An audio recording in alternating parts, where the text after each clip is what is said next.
Il y en a un qui fait pas partie de la bande de lèche-couilles. C'est incroyable. Donc, c'est le Premier ministre espagnol qui, lui, porte ses couilles bien comme il faut, hein, pendant que tous les autres, là, ils sont en train de se les lécher dans des soirées bien organisées. Franchement, c'est un sketch, ce qui est en train de se passer.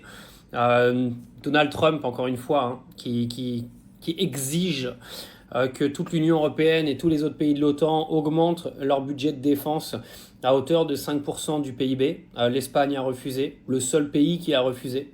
Vous avez d'autres pays qui ont émis des réserves. Donc vous voyez, c'est de la politique quoi. Ça émet des réserves, mais ça le fera quoi qu'il arrive parce que c'est tous des soumis. Donald Trump a menacé déjà le gouvernement espagnol en disant que si les Espagnols n'acceptaient pas, ça allait très mal se passer pour eux, comme si Donald Trump aujourd'hui était légitime à gouverner le monde.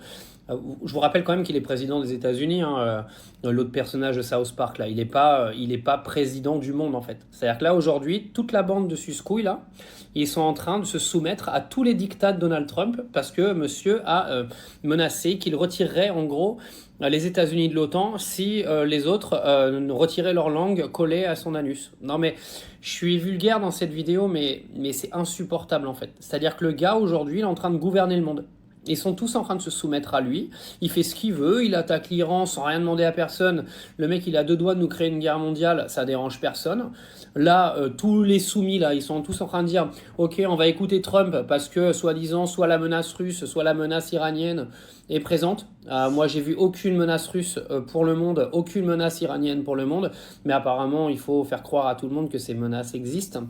Mais je me demande jusqu'où ça va durer en fait. Heureusement que l'autre abruti peut être élu que pour 4 ans aux États-Unis parce que je vais finir par regretter Biden arrive à un moment. Non mais vous imaginez, le mec dit un truc, ils se mettent tous à genoux et puis ils l'écoutent et limite ils le vénèrent quoi.